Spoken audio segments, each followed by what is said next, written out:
pagi jemaat Tuhan dimanapun berada pada pagi hari ini.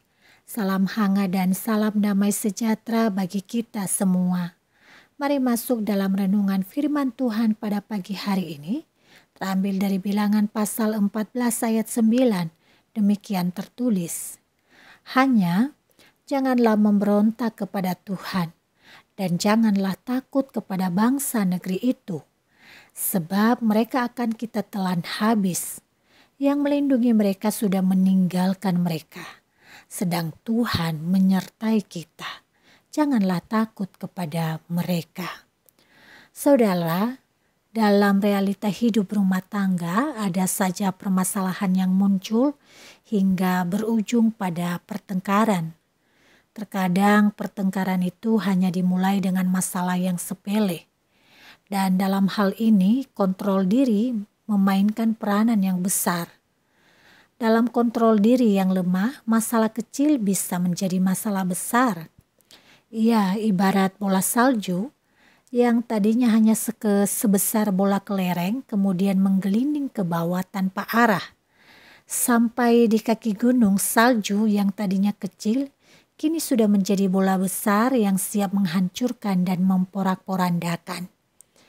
Demikian jika kita mengalami kontrol diri yang lemah.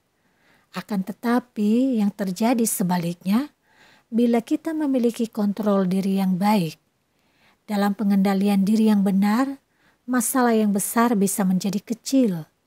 Walaupun harus diakui tidak ada masalah besar yang tidak dimulai dari masalah yang kecil. Saudaraku, masalah kecil yang tidak dibereskan dengan bijak dan tuntas dalam hidup kita adalah ibarat selumbar di mata yang membuat kita gelap. Selumbar itu menutupi mata hati kita sehingga tak mampu melihat sisi baik dari setiap masalah yang ada. Selumbar semacam itu akan mempengaruhi sikap perilaku sehingga kita mampu seperti singa muda yang kelaparan dan siap menerkam siapapun tanpa perasaan. Pada titik ini, ketika kita sudah menjadi gelap mata, apapun kebaikan orang akan menjadi selalu salah dalam pandangan kita. Apapun juga peluang yang berpotensi sebagai solusi yang hadir di depan kita akan terlewatkan begitu saja. Demikian yang terjadi dengan 12 pengintai yang diutus Musa ketika memata-matai negeri Kanaan. 10 dari 12 orang bersaksi bahwa mereka melihat di sana orang-orang raksasa, orang enak yang berasal dari orang-orang raksasa, dan mereka lihat diri sendiri seperti belalang. Hasil dari laporan 10 orang ini, seluruh rakyat Israel menangis dan kemudian bersungut-sungut. Sementara 2 pengintai lainnya bernama Yosua dan Kaleb memberikan kesaksian yang berbeda dengan 10 pengintai tadi. Yosua dan Kaleb mengambil posisi dalam pandangan yang berbeda dengan membangkitkan semangat bangsa yang terpuruk ketakutan itu. Bilangan pasal 14 ayat 9 mencatat, Kaleb dan Yosua berkata, Tuhan akan menyertai kita. Janganlah takut kepada mereka. Kita akan maju dan menduduki negeri itu, sebab kita pasti akan mengalahkan mereka. Saudara, sikap 10 pengintai adalah cermin dari kehidupan kita yang suka gelap mata atau kehilangan kontrol diri. Dalam kondisi gelap mata atau kehilangan kontrol diri, segala janji Allah seperti hambar.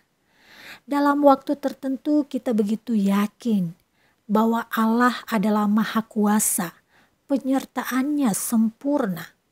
Setiap masalah dapat diatasi menurut jalan-jalannya yang kaya dan tak dapat diselami oleh pikiran manusia. Ia tidak membiarkan kita berjalan sendiri menghadapi kenyataan hidup yang pahit. Dalam janji penyertaan demikian, harusnya sesulit apapun masalah yang hadir, kita tetap mampu melihat solusi atau jalan keluar yang tidak pernah habis dari Tuhan. Namun entah kenapa, Di waktu-waktu tertentu, di saat kita kehilangan kontrol diri, dalam masalah-masalah sepele saja kita menjadi sangat-sangat ciut. Kita menjadi berputus asa dan mungkin bersungut-sungut. Saat-saat itu kita melihat diri kita seperti berdiri dan tak mampu.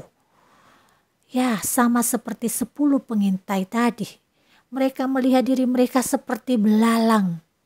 Saudara, kita bisa memandang masa depan menjadi buram, hingga keyakinan kita kepada Tuhan menjadi runtuh ketika kita menjadi gelap mata. Karena itu saudaraku, sadarlah bahwa persoalan atau masalah harusnya tidak membuat iman kita mundur. Harusnya saat masalah datang, iman dan kebergantungan pada Tuhan semakin diperkuat.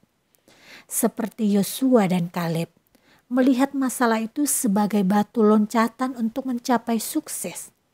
Dalam cara berpikir yang demikian, masalah besar atau kecil hanyalah sebuah tahap yang mempersilakan kita mempertontonkan sikap karakter beriman kepada dunia.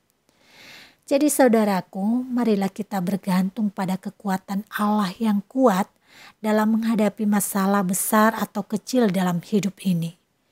Kita memang menyadari bahwa siapapun di antara kita manusia, dia rapuh dan rentan adanya.